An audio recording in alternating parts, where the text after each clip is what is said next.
নরসিংদীর বেলাবতে একটি বিদ্যালয়ের পাঠদান বন্ধ করে দেওয়ার অভিযোগে সংবাদ সম্মেলন করেছে বিদ্যালয় পরিচালনা পর্ষদ। স্থানীয় প্রভাবশালীদের বিরুদ্ধে জোরপূর্বক গাছ কাটা এবং কাঁটাতারের বেড়া দেওয়ার অভিযোগ তোলা হয়। শনিবার দুপুরে আয়োজিত সংবাদ সম্মেলনে লিখিত বক্তব্য তুলে ধরেন বিদ্যালয় কর্তৃপক্ষ। এ ঘটনায় শিক্ষার্থীদের শিক্ষা কার্যক্রম ব্যাহত হচ্ছে বলে জানানো হয়। বিস্তারিত দেখুন আলী হোসেনের প্রতিবেদনে। নরসিংদীর বেলাবো উপজেলার নারায়ণপুর ইউনিয়নের গোবিন্দপুর গ্রামে অবস্থিত আলী আকবর আইডিয়াল একাডেমিক স্কুলে অবৈধভাবে জোরপূর্বক গাছ কেটে ও কাঁটা তারের বেড়া দিয়ে পাঠদান বন্ধ করে দেওয়ার অভিযোগ উঠেছে। শনিবার দুপুরে বিদ্যালয় প্রাঙ্গণে এক সংবাদ সম্মেলনের মাধ্যমে এসব অভিযোগ তুলে ধরে বিদ্যালয় পরিচালনা পর্ষদ। সংবাদ সম্মেলনে লিখিত বক্তব্য পাঠ করেন বিদ্যালয়ের ম্যানেজিং কমিটির সদস্য ডক্টর রহমতুল্লাহ পাভেল। তিনি জানান, 2017 সালে প্রতিষ্ঠিত আলী আকবর আইডিয়াল একাডেমি স্কুলটি দীর্ঘদিন ধরে সুনামের সঙ্গে শিক্ষা কার্যক্রম পরিচালনা করে আসছিল। তবে গত শুক্রবার 12 ডিসেম্বর স্থানীয় কয়েকজন প্রভাবশালী ব্যক্তি অবৈধভাবে বিদ্যালয় মাঠে থাকা গাছ কেটে ফেলে এবং কাঁটা তারের বেড়া দিয়ে স্কুলের প্রবেশপথ বন্ধ করে দেয়। লিখিত বক্তব্যে আরও উল্লেখ করা হয়, জয়নাল, কামাল, রহমান ও রতন নামের কয়েকজন ব্যক্তি এই ঘটনার সঙ্গে জড়িত বলে অভিযোগ করা হয়েছে। স্কুল মাঠে বাঁশ ও কাঁটাতারের বেড়া দেওয়ার ফলে শিক্ষার্থী এবং শিক্ষকরা বিদ্যালয়ে প্রবেশ করতে পারেননি, যার কারণে তাৎক্ষণিকভাবে পাঠদান বন্ধ হয়ে যায়। এতে শিক্ষার্থীদের স্বাভাবিক শিক্ষা কার্যক্রম মারাত্মকভাবে ব্যাহত হচ্ছে বলে জানানো হয়। বিদ্যালয় কর্তৃপক্ষ জানায়, এ ঘটনার বিষয়ে ইতোমধ্যে সরকারের বিভিন্ন দপ্তরে লিখিত অভিযোগ দাখিল করা হয়েছে এবং দ্রুত প্রশাসনিক হস্তক্ষেপ কামনা করেন। আজকের এই গুরুত্বপূর্ণ সংবাদ সম্মেলনে উপস্থিত হওয়ার জন্য সকল সাংবাদিক ভাই ও বোনদের আন্তরিক ধন্যবাদ ও কৃতজ্ঞতা জ্ঞাপন করছি। আজকের এই আয়োজনে আপনাদের উপস্থিতি আমাদের জন্য অত্যন্ত গুরুত্বপূর্ণ। আজ আমরা এখানে এসেছি একটি গুরুত্বপূর্ণ বিষয় নিয়ে আলোচনা করার জন্য।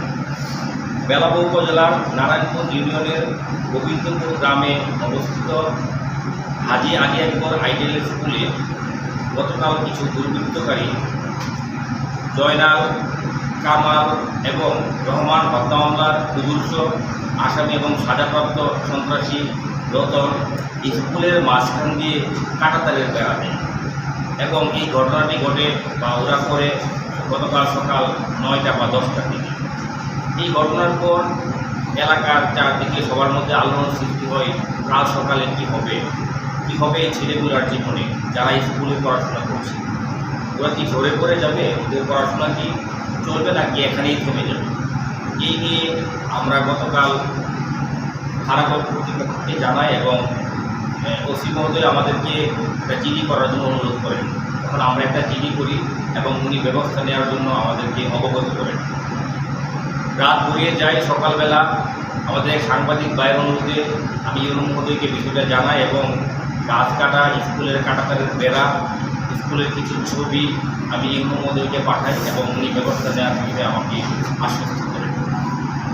আজ সকাল 9টায় যখন স্কুল শুরু হয় তখন শিক্ষার্থীদের স্কুলে গিয়ে দেখে স্কুলের দরজা বন্ধ এবং স্কুলের ঢোকার কোনো ব্যবস্থা নেই এবং কাঁটাতারের বেড়া দেওয়া এবং এখানে কিছু ইট রাখা, যা ওরা দেওয়াল দেওয়ার জন্য প্রস্তুত নিয়েছে।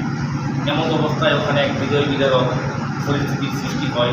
শিশুদের কান্নাকাটি এবং আহাজারিতে স্কুলের চারপাশের পরিবেশ ভারী হয়ে যায় এবং এলাকার লোকজন এবং উৎসুক জনতা ওখানে দেখতে আসে।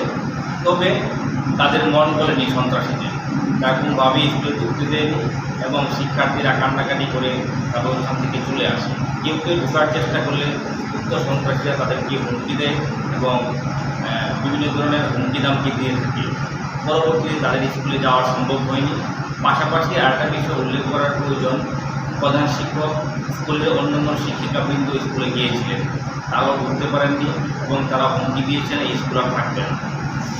আপনাদের মাধ্যমে প্রশাসন এবং স্কুল কর্তৃপক্ষের মাধ্যমে আমরা পুলিশ কর্তৃপক্ষ, উপজেলা প্রশাসন সবার কাছে এই বিষয়ে আবেদন জানাই এবং অনুরোধ জানাই, স্কুলটি যেন দ্রুত দুর্বৃত্ত সন্ত্রাসীদের হাত থেকে মুক্ত করে তুলে দেওয়া হয় এবং এই কচিকাঁচা ছোটো ছোটো সোনামণিরা যেন স্কুলে পড়াশোনা করে পরবর্তী এই দেশের ভূমিকায়, এই দেশের গুরুত্বপূর্ণ জায়গায় অধিষ্ঠিত হয়ে দেশপ্রেমে এবং দেশের গড়ায় গুরুত্বপূর্ণ ভূমিকা রাখতে হয়। সাংবাদিক ভাই ও বোনেরা, এই বিষয়টি গতকাল থানায় জানানোর পর থেকে এখন পর্যন্ত থানা থেকে তেমন কোনো রেসপন্স আমরা পাইনি, তবে আশা করছি থানা কর্তৃপক্ষ এই বিষয়ে আমাদের সহযোগিতা করবেন। সর্বশেষ আপনাদের মাধ্যমে আপনাদেরকে এবং প্রশাসনকে অনুরোধ করব অতি দ্রুত এই বিষয়টি নিষ্পত্তি করে এবং কাঁটাতারের বেড়া সরিয়ে এই ছোটো ছোটো বাচ্চা কাচ্চাদের যেন পড়াশোনার ব্যবস্থা করা হয় এবং তারা যেন স্কুলে ফিরতে পারে, পড়াশোনা করতে পারে এবং উজ্জ্বল ভবিষ্যৎ করতে পারে, এই আশা ব্যক্ত রেখে আজকের এই সংবাদ সম্মেলনের বক্তব্য আমি শেষ করছি।